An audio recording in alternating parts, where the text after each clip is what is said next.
People say time heals pain, but I don't know if that is true.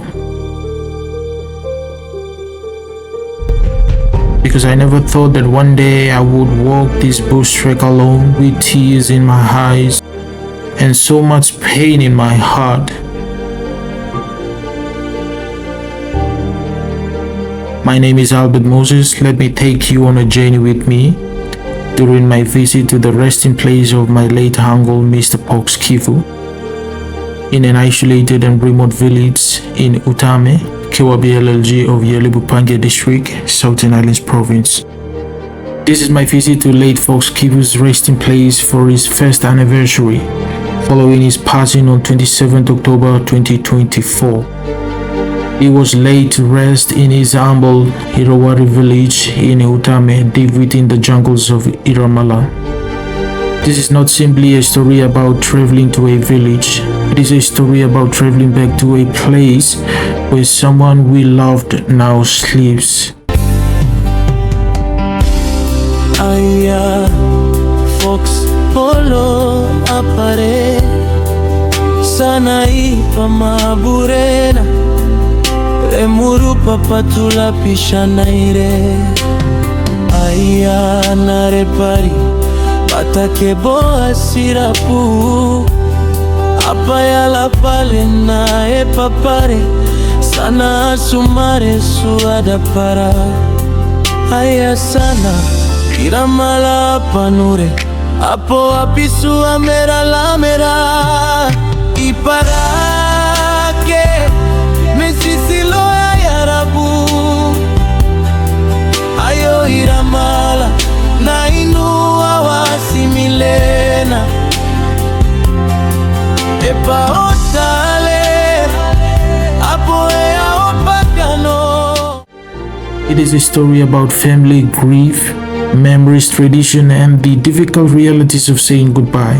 My journey took me deep into the jungles of Iramal towards Irawari village where my late uncle was laid to rest. This journey was long. The bush trek was difficult. There were hills to climb and long stretches of jungles between us and our destination. Members of the family of late Fox Kipu had traveled from different locations to come together.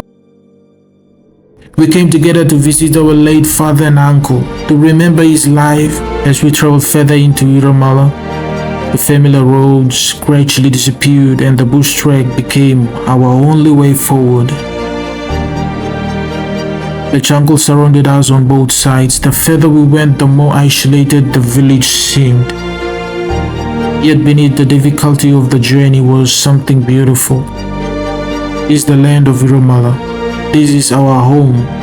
This is where our people have lived, raised families, educated their children, and built their lives for generations.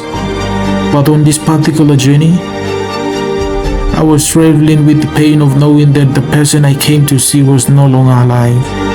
I did not travel to see my uncle who is alive. I traveled to visit a cemetery. Everyone carried their own memories. Everyone had their own relationship with him. But we were united by one loss. We were walking the same difficult bush trek toward the same destination. At one point during the journey, we climbed a hill. And when we reached the top, we stopped and rested together as a family. We sat there with broken hearts, with tears running down. From the top of the hill, we looked beyond the landscape towards Irawari village. The jungle stretched out before us. Mountains, trees, and thick vegetation surrounded the village, and then, in the midst of all that green jungle, something caught my attention. A small piece of white roofing iron was shining in the distance. It was the roofing iron over my uncle's cemetery. I could see his resting place from the hill. The distance between us and the cemetery suddenly felt emotional rather than physical.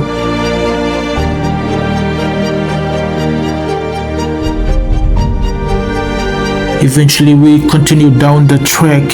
Our first village was Maria village. Maria is an important part of this journey because all my uncles reside along that stretch from Maria village all the way to Irawara village.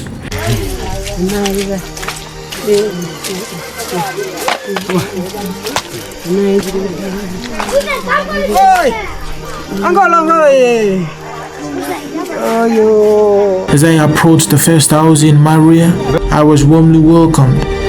I had traveled all this way with a broken heart, but then one of my uncles came out from his home and shouted, "Uncle, you came." He came towards me and received me with open arms.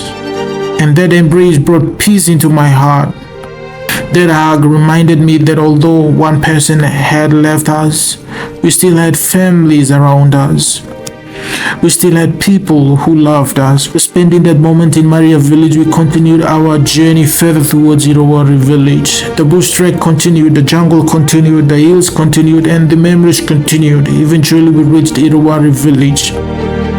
At the front of Iramal village was the first house belonging to another one of my uncles. Unfortunately, he too had passed away in 2025. I stood next to his cemetery. I stood there with tears. I paid my respect. From there, I traveled further out into the main Iramal village. I was heading towards the cemetery of late folks Kipu. The place I had seen from the top of the hill was now becoming closer.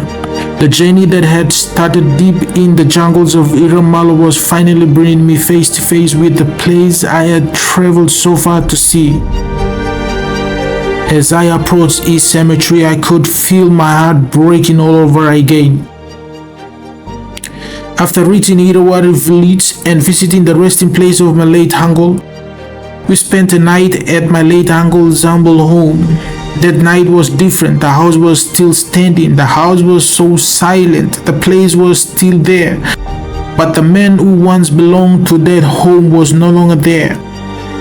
There is something painful about sitting inside the home of someone who has passed away. The walls remain, the belongings remain, the memories remain.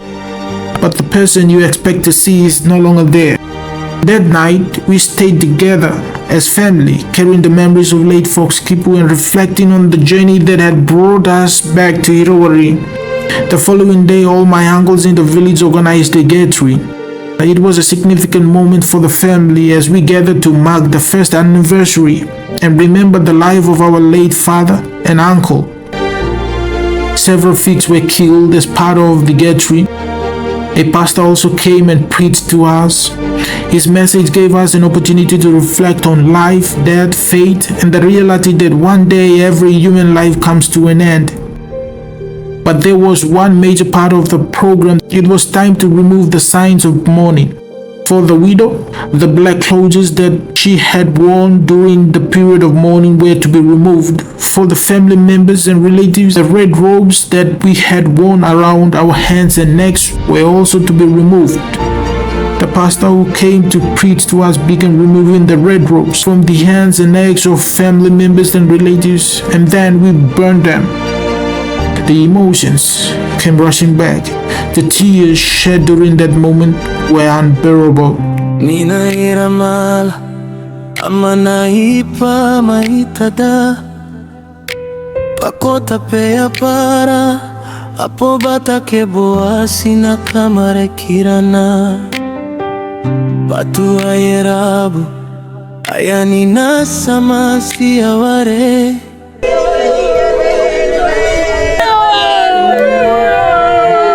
Batake boa sime Nipuna Iramal kakipe sukamana relo ayarabu Ayani reali adatawa yakoneme Asumare adare pamole kake Binuda su ayarabu Ayane na Iramal Awanure kake pina inu apo pisimi dera loma pasala piruara lopera Fox polo apare goru panarepa aponi puna panasuna patu alai polalo ya aya Iramal na inua wasimisuada para mole kake penuda sua ya rabu na panure kake pena inu apo pisi midera loma lo ayora iparake misisi lo ayarabu ayo Iramal na inua wasimilena epa otale apo ea opakano ipasa petanena osimada loralia.